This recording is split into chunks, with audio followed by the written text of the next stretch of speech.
Olá, meus amigos, olá, meus irmãos. Vocês ouvirão agora uma mensagem impactante sobre a palavra graça, o que ela nos esconde. É algo fortíssimo. Lembre-se que o Messias disse em Mateus 23 que os líderes religiosos adoram esconder o reino do Pai. E nesta mensagem você entenderá claramente que esta palavra foi colocada na mente das pessoas com o intuito de esconder o plano de salvação do Altíssimo. Ouça atentamente, não julgue a mensagem antes de ouvi-la, porque ela é esclarecedora. Ouça com calma, pare o que você está fazendo, porque esta mensagem pode mudar a sua vida. Você sabia que nós somos seres programáveis? E a arma fundamental para programar o ser humano é a palavra? Pesquise sobre programação neurolinguística. Você vai descobrir que é totalmente possível programar o cérebro de uma pessoa através da linguística, através da palavra. Programação neurolinguística, a arte de programar o cérebro de uma pessoa. Uma maneira mais simples de explicar o que é uma programação neurolinguística seria também você utilizar palavras subliminares. Palavras que dizem uma coisa, faz você entender de um jeito, mas na verdade não tem nada a ver com aquilo. O significado é totalmente outro. O mesmo acontece com a palavra graça. É uma palavra que foi impregnada na mente das pessoas e fazem elas entenderem a graça de uma forma, quando na verdade o plano de salvação do Pai nos mostra que o sentido da graça está totalmente distorcido pelo sistema. E por quê? Para manter o povo debaixo de suas rédeas, debaixo de seus enganos. Foi feita uma programação neurolinguística na mente das pessoas e é necessário acabar com isso, entender de fato o que significa a graça para podermos entrar no reino do Pai e trazer novamente o Éden para o mundo, trazer novamente o equilíbrio para o mundo. Primeiramente, vamos lembrar o que é que nos dizem sobre a graça. O que é que nos apresentaram. Inclusive, textos bíblicos serão usados. Redobre sua atenção a partir de agora. A palavra graça é muito conhecida. Seu significado também. Mas iremos repetir e dar um maior sentido ao áudio a partir de agora.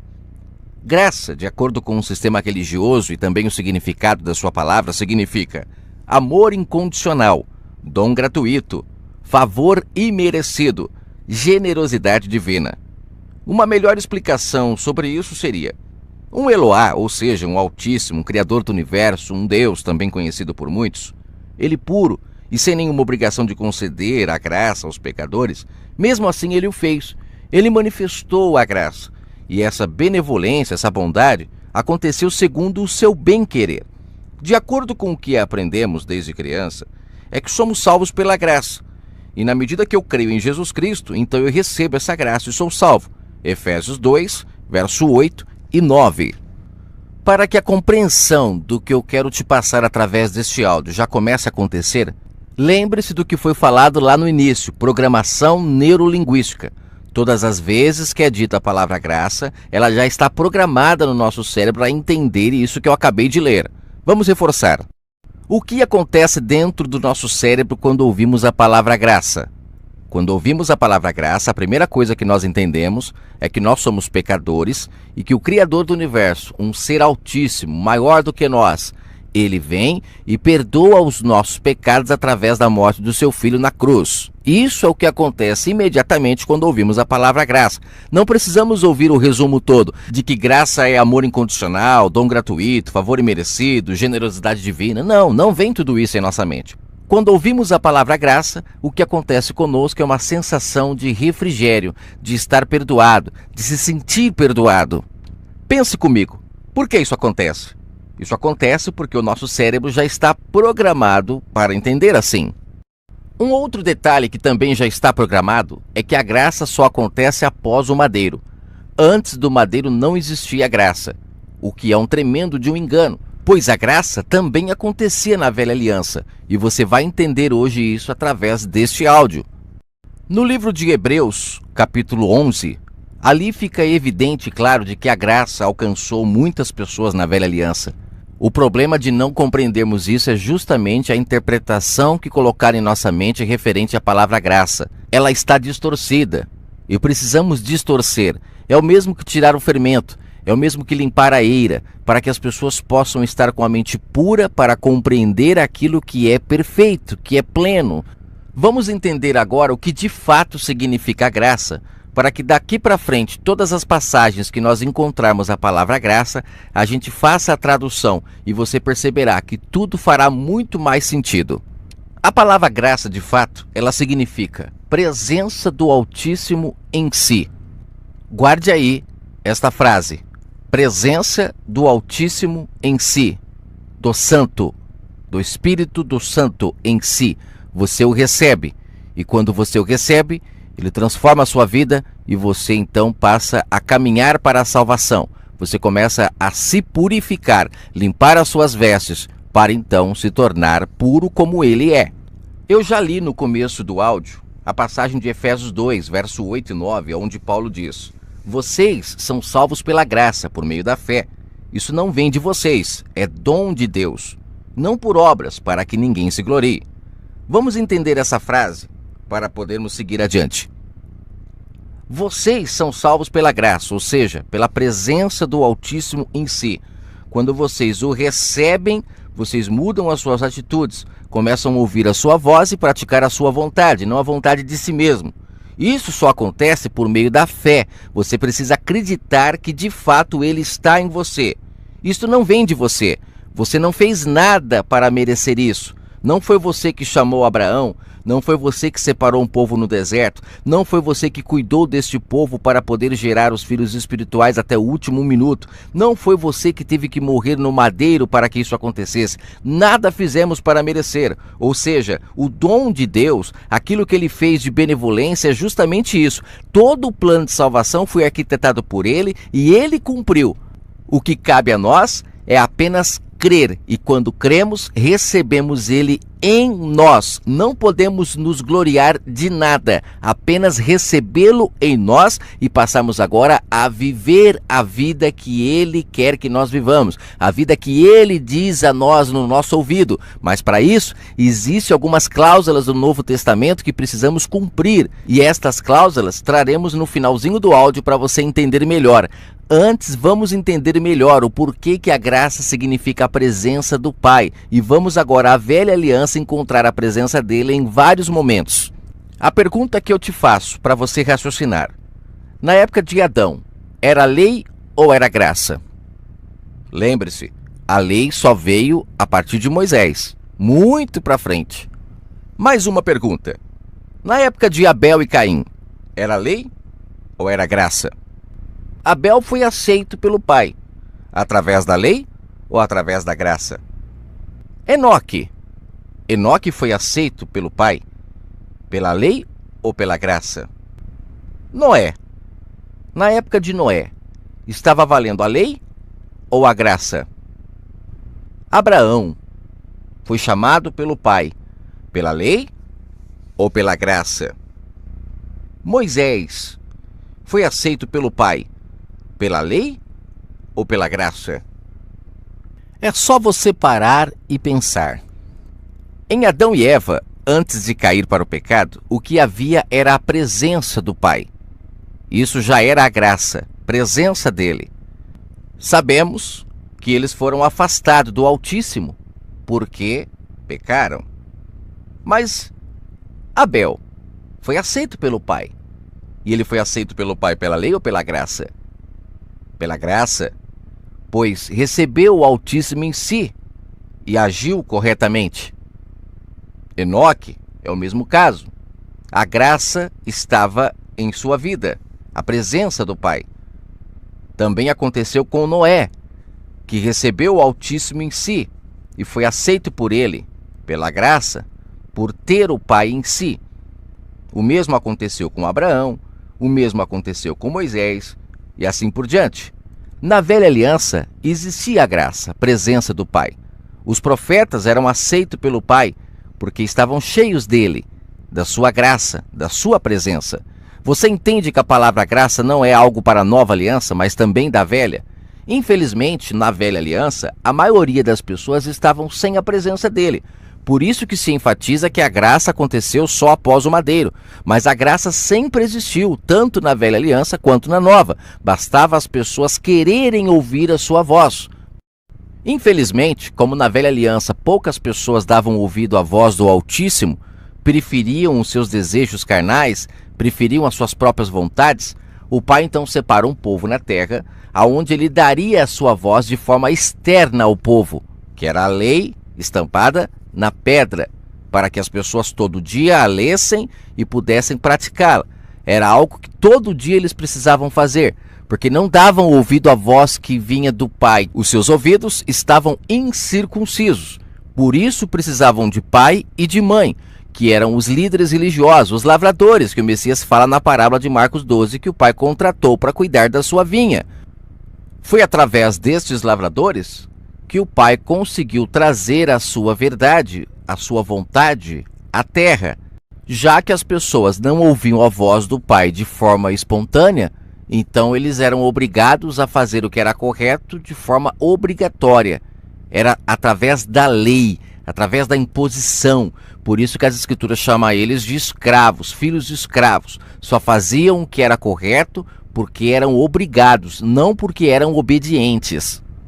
Com o passar do tempo e a imposição das leis, dentro de Israel foi nascendo pessoas cada vez mais puras, mais limpas do fermento da Babilônia, da prostituição, da idolatria e também da imoralidade. Por isso que existia a lei moral e religiosa, também chamada de cerimonial. Era feita de cerimônias. O objetivo era fazer com que as pessoas abandonassem os enganos da Babilônia, os deuses que eles aprenderam a adorar, e se focassem em apenas um Pai, um Criador do universo. Por isso existiam as cerimônias religiosas. E as leis morais era para levantar a moral da humanidade, porque a humanidade estava caída, sem moral aos olhos do Pai. Você já ouviu essa expressão? Você está sem moral? É assim que estava a humanidade diante do Pai. Pagã, apagada, sem a sua luz, sem a sua presença, não ouviam mais a sua voz. Por isso o Pai separa um povo na terra, coloca suas leis morais e religiosas para que o povo abandonasse os enganos da Babilônia e ao mesmo tempo passasse a ter moral diante dos seus olhos, porque estavam infelizmente afastados do eterno Criador. Não havia a presença dele no ser humano. A lei era externa, tudo era externo na velha aliança.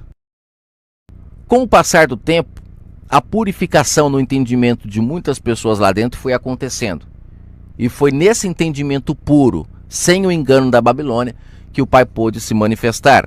E ele se manifestou no seu Filho, de uma forma plena, aonde ele pôde ali dar a palavra-chave que destravava o entendimento das pessoas, que elas agora precisavam ouvir o Altíssimo em seu entendimento, buscar o Pai em espírito e em verdade, como ele disse para a mulher samaritana. Ali foi uma chave de entendimento que ele deu para ela. Ela precisava buscar o Pai no entendimento dela, assim também como ele disse para Pedro: Pedro, darei a chave dos céus para você.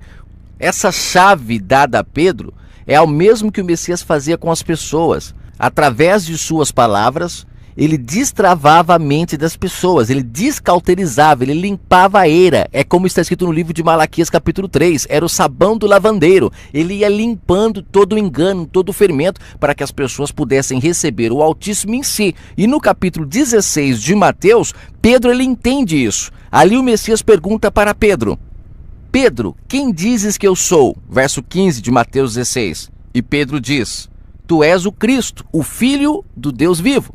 Quando fala Cristo, temos que entender ungido. Ungido significa Espírito. Então, quando ele diz tu és o Cristo, ele está querendo dizer tu és o Espírito do Deus vivo. É isso que quer dizer a palavra Cristo. Mas o problema é que Cristo também é uma palavra que está impregnada na mente das pessoas. Faz parte da programação neurolinguística e as pessoas não entendem o que significa. Quando ele diz tu és o Cristo, ou seja, tu és o Espírito do Deus vivo na terra. Então, no verso 17, o Messias diz: Bem-aventurado és tu, Pedro, porque quem te revelou isso, Pedro?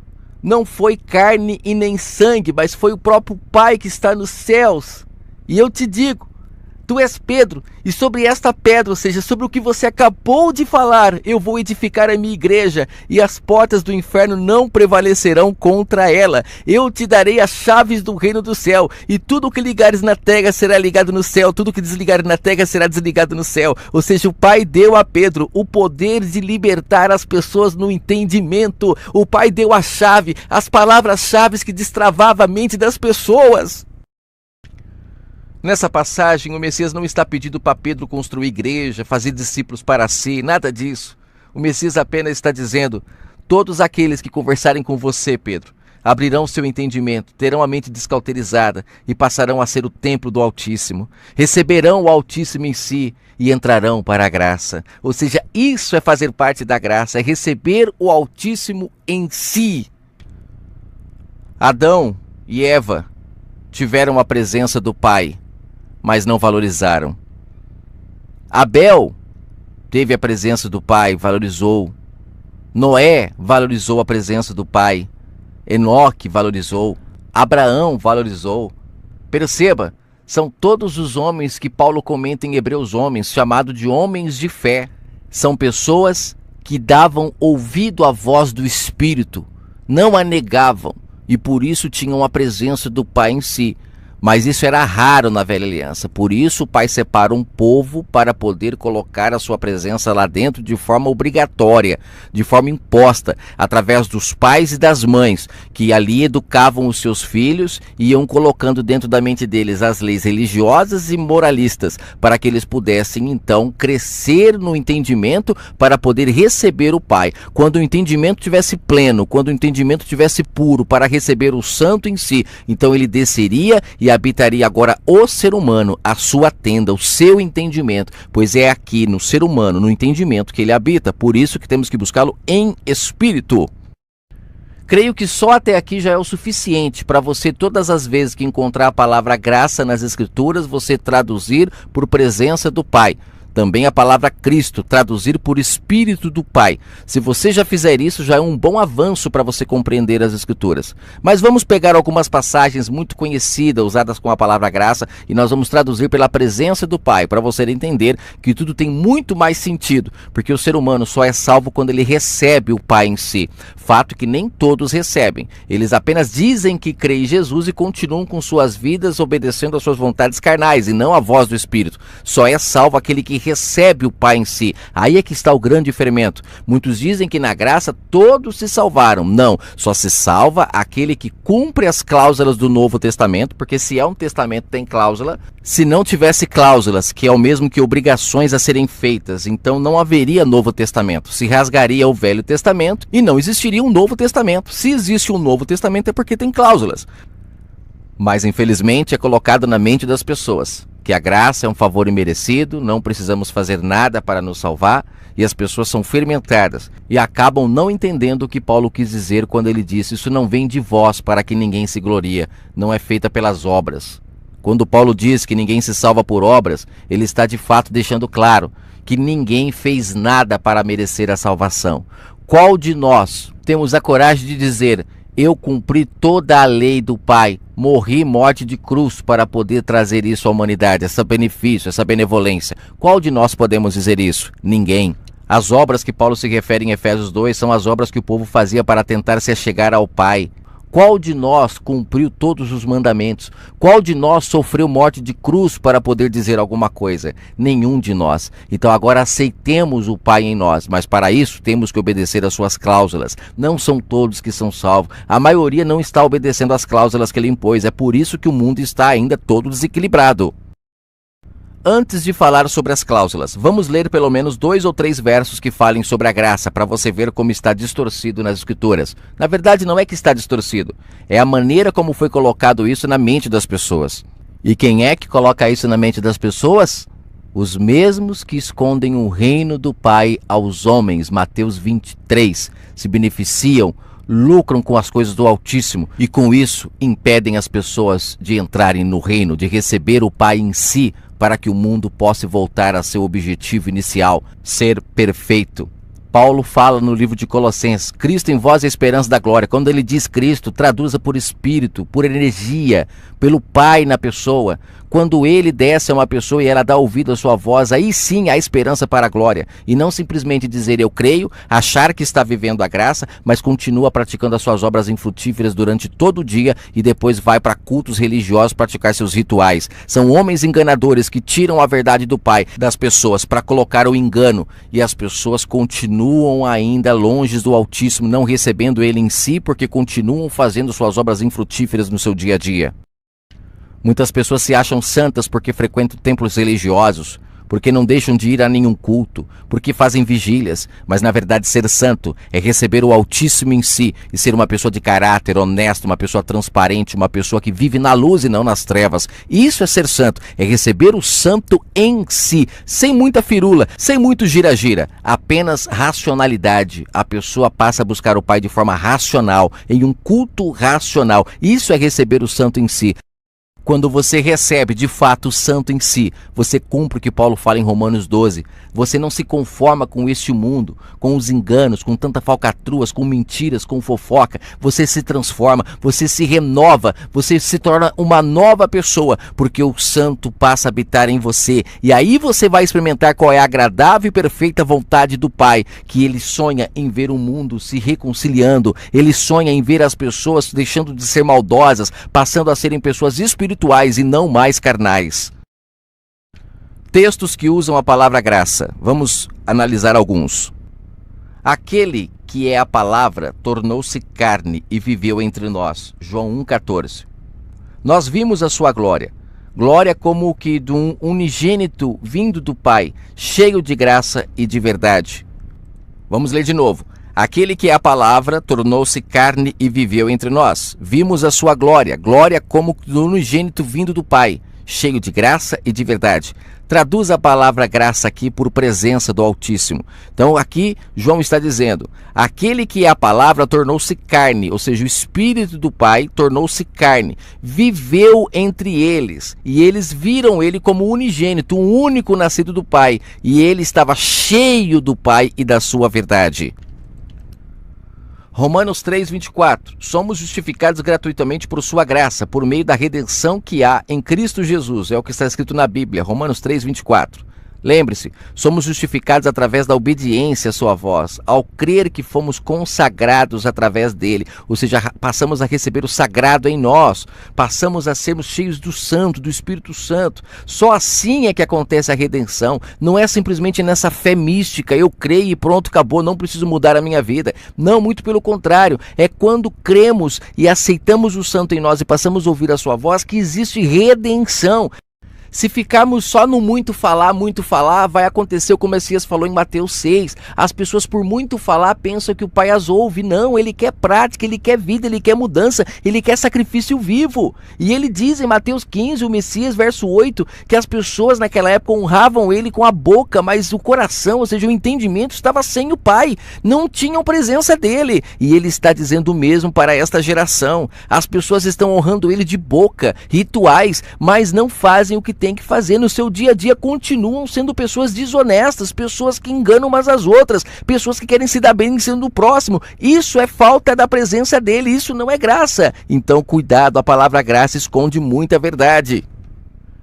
Tito 2, verso 11. Porque a graça de Deus se manifestou salvadora a todos os homens, porque a presença do Altíssimo se manifestou e é capaz de salvar a todos os homens. A palavra graça esconde a presença do Pai. Nós não lemos a graça dessa forma.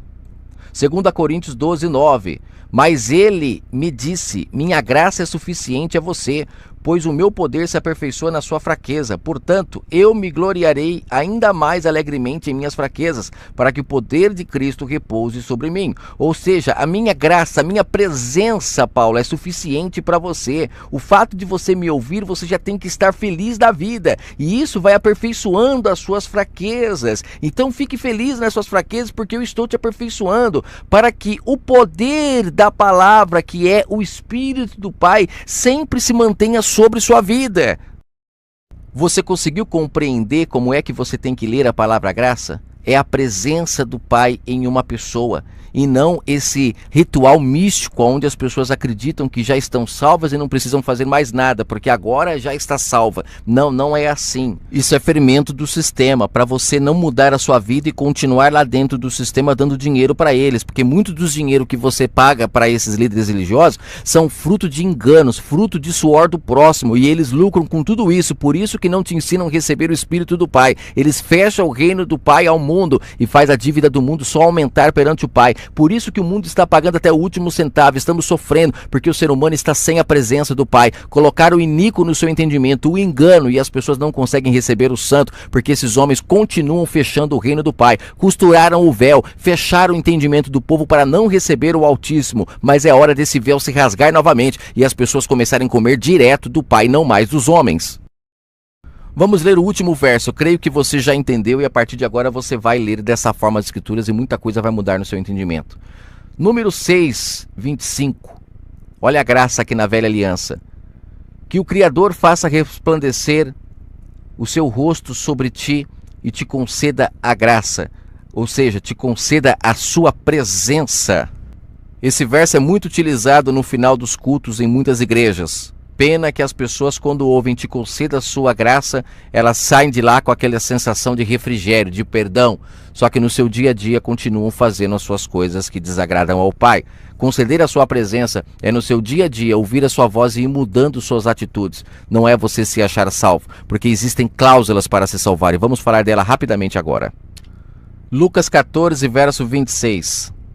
Se alguém quiser vir após mim, ou seja, se tornar um comigo, e não abandonar pai e mãe, mulher, filhos, irmãos e irmãs, ainda também a sua própria vida, não pode ser meu discípulo. Abandonar pai e mãe aqui, com certeza, não é abandonar o nosso pai e nossa mãe biológica. E muito menos os nossos irmãos, pois o mandamento do pai é amar o próximo como a nós mesmos e honrar pai e mãe. Ele está se referindo justamente ao pai e mãe que foram necessários para a humanidade enquanto o Criador do Universo não habitava o seu templo, que é o próprio entendimento do ser humano. E com isso, essa frase do Messias passa a ter muito mais sentido, porque ele estando na Terra, a materialização do próprio Criador do Universo, ali ele estava colocando fim àquele momento onde precisava de pai e mãe para conduzir o povo, porque agora o Pai desceria sobre cada pessoa. É a presença do Pai voltando à humanidade. Fato que através da palavra graça não fica muito bem entendido. As pessoas continuam debaixo de homens, debaixo de regras, debaixo de tutores e não aceitam servir ao Criador do Universo como o único Pai, abandonando guias, mestres, rabis, como o próprio Messias, em outra prova clara, ele deixa em Mateus 23. Não tenham mais guias, mais mestres, mais tutores, porque um é o vosso Pai, o Pai que está no céu. Isso aconteceria após o madeiro, para toda a humanidade, e não mais agora para alguns, como era na velha aliança. Quando você abandona esse pai e essa mãe, que é o sistema no geral, você automaticamente cumpre Efésios 2, verso 8 e 9. Você deixa de praticar obras que são eles que impõem. Você agora passa a servir ao Pai em espírito. Mas esse pai e essa mãe, que o povo insiste em ficar debaixo deles, eles ainda colocam obras para as pessoas praticarem. Obras que eles chamam de religiosas, mas no fundo são essas as obras que não salvam mais ninguém. São as famosas obras cerimoniais, são cerimônias, rituais, liturgias. Tudo isso se cumpriu no madeiro. O Pai se materializou para cumprir tudo isso no seu corpo, para que agora as pessoas recebessem o seu espírito em si, se casassem com ele e pudessem ser um com ele, não dando ouvido mais a pai e mãe, porque agora são casados. E ninguém que é casado gosta de ter alguém se intrometendo no seu relacionamento. Assim é o relacionamento do Pai com o seu povo, aqueles que o aceitam como marido. Você consegue entender agora o porquê que Paulo fala que o casamento é um mistério entre Cristo e a igreja? Ou seja, o casamento entre Cristo, a palavra Cristo, Espírito do Pai e o seu povo. O casamento na terra ele é uma sombra dessa união do Pai com o seu povo.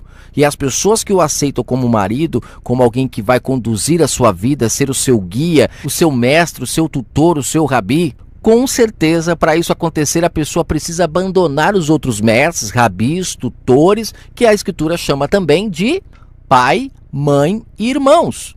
Porque são as únicas pessoas que podem roubar a verdade do Altíssimo de uma pessoa. São as pessoas que ainda estão dentro do sistema religioso. Você chega lá falando a verdade, que agora você é livre, que agora você é filho, que agora você está casado com o Altíssimo, você não precisa buscar ele mais fora de você. E o que eles dizem? Não, que você está enganado, que isso é fermento, que isso é heresia, que isso é anticristo, que não sei o quê. E eles acabam roubando da mente de muitas pessoas a pérola que elas estavam conseguindo, que era poder receber o Altíssimo em si. E elas acabam pegando essa pérola e pisando em cima e voltando a comer com os porcos. E é claro, quando as pessoas abandonam a pérola para ficar com a lavagem, quem lucra são os cuidadores de porcos. E sempre que chega alguém trazendo a luz para libertar as pessoas, eles colocam essa pessoa para correr. É o mesmo que fizeram com o Messias. Colocaram ele para correr naquela passagem quando ele liberta o rapaz que estava dormindo no sepulcro. Ali representava que o rapaz estava morto espiritualmente. Quando o Messias ali cura aquele rapaz e ele traz lucidez para ele, e o rapaz então começa a buscar o pai de forma racional, aqueles homens perdem os seus poderes e eles então pedem para que o Messias se afaste dali, porque ele traz prejuízo para os seus negócios. Bom, vamos finalizar por aqui. Uma das cláusulas do Novo Testamento é você abandonar pai e mãe para poder se casar com o Altíssimo. Ele não casa com ninguém que ainda está debaixo de pai e mãe.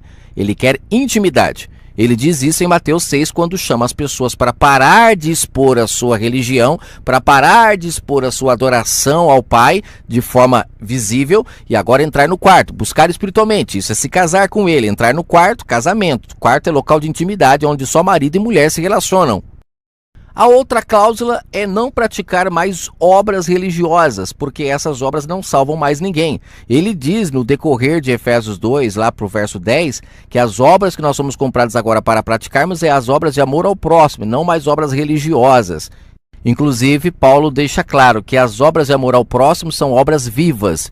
E obras religiosas se tornaram mortas. Não melhora ninguém diante do Pai. E o mundo continua sem equilíbrio. As pessoas se acham santas, adoradoras espirituais porque estão praticando obras religiosas, mas no seu dia a dia continuam mortas aos olhos do Pai. Uma terceira cláusula que está tudo envolvido é não se contaminar com a mulher repudiada, que ele fala em Lucas 16. Ali ele fala, o noivo em caso de adultério pode se separar de sua noiva para se casar com outra. E ali ele está falando dele. Ele veio sendo o noivo para se casar com a Israel. Só que Israel estava prostituída, então ele resolve se casar com a Israel espiritual. E ele abandona a Israel física, porque ele encontrou nela muita prostituição. O caso da mulher samaritana é um caso clássico. Tinha 5 maridos, estava totalmente longe do pai. Claro que ela aceitou voltar a buscar o pai, era uma das virgens que ainda tinha azeite na lamparina para manter acesa e reconheceu a voz do noivo, mas muitos em Israel não o reconheceram, tanto é que o mataram. Então ali ele deixa claro que o noivo estava se separando de Israel para se casar com outra, e aquele que se contamina com a repudiada está em adultério. O que nós mais vemos hoje são as pessoas se contaminando com a repudiada, praticando obras daquela época, como sendo para hoje, como dízimo, trazendo como se hoje as pessoas tivessem obrigação de ficar trazendo dízimo para um templo, quando na verdade na nova aliança o templo são as pessoas. No mínimo as pessoas teriam que se ajudar umas às outras, mas dízimo na nova aliança é a palavra do Pai que é dizimada, essa é a sua riqueza.